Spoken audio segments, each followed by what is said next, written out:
fine. Thanks for coming in today. Oh, thanks for having me. How you doing? I'm doing okay. Yeah?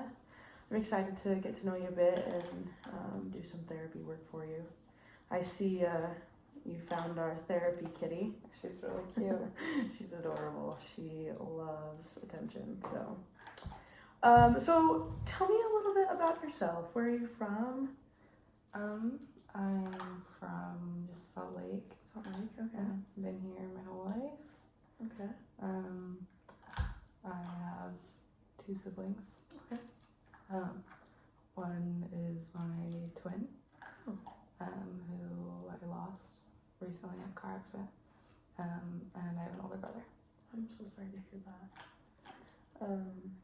I hope that as we meet together, this will be able to be a safe place for you to be able to share more about that loss, because that can be incredibly hard. I am curious, have you ever participated in therapy before? No. This is your first time? Mm-hmm. Okay. Well, that's exciting. I hope that we can help you out. And therapy is not, a lot of people look at therapy and they're like, oh, it's like scary, you have to go there for, you know, like all these different things, but a lot of people get like really anxious to go to therapy. Has that been your experience? Not really, a little bit. It's just more so just talking about it, and I haven't really talked about it.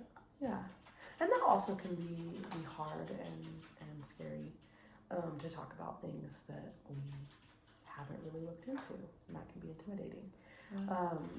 But this will be at your pace, and this will be what's comfortable with you. We only need to talk about what's comfortable with you, and you can bring anything you want here, and hopefully we'll be able to find you some relief and some understanding, or at least a way to, somewhere to put those unpleasant feelings and emotions, because this can be really hard. A few things about therapy. So I have what are called limits of my confidentiality. Have you ever heard of that term? Mm-hmm. So in therapy, when someone comes in, I am what's called a mandated reporter. So there's certain things, so I will keep your confidentiality completely unless there's 3 things that crosses. If I hear that there's any like abuse to children or elderly, I have to report that. Okay. Any sexual assault to young children or elderly, I also have to report that. And then anything, if I feel like you're in harm's way, if you come and aren't doing very well and are really struggling, like suicidal, or tell me you're going to hurt someone, those are also things that I have to report.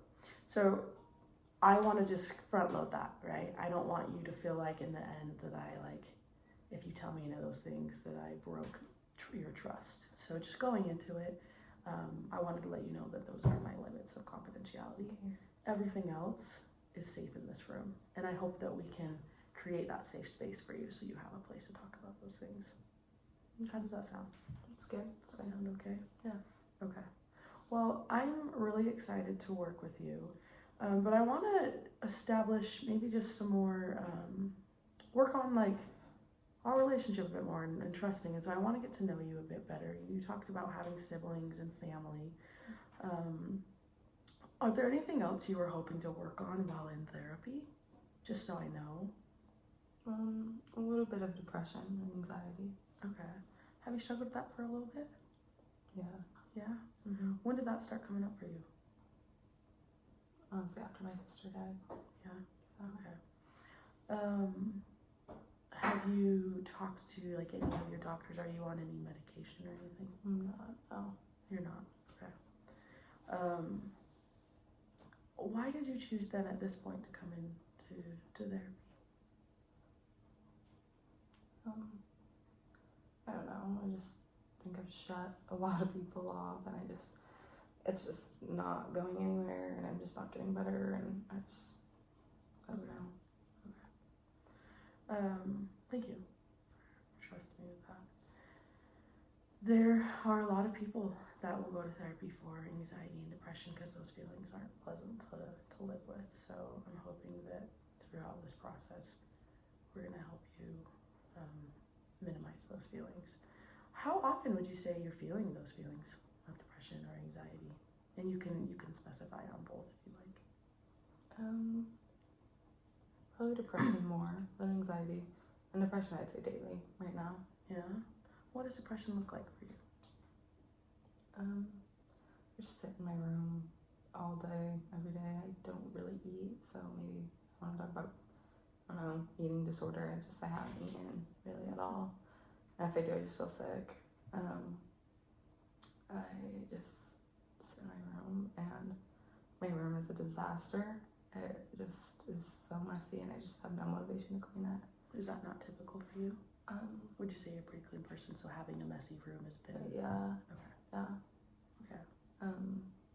I just have no motivation to do my schoolwork, to go to work, nothing. So you've lost interest in things that you typically find interested in. Yeah. A little bit of like not having energy. How are you sleeping? It ranges. Either sometimes I sleep way too much, or other times I don't sleep at all. Okay. So I don't have a consistent amount. Okay. Well, I have some ideas and maybe some tools or strategies that we could start to work on this grief you're feeling, as well as the depression and anxiety. Would you like to jump right into that, or would you like to ease your way into that? I want to go at your pace where you feel comfortable. Probably ease. You want to ease into it? Okay.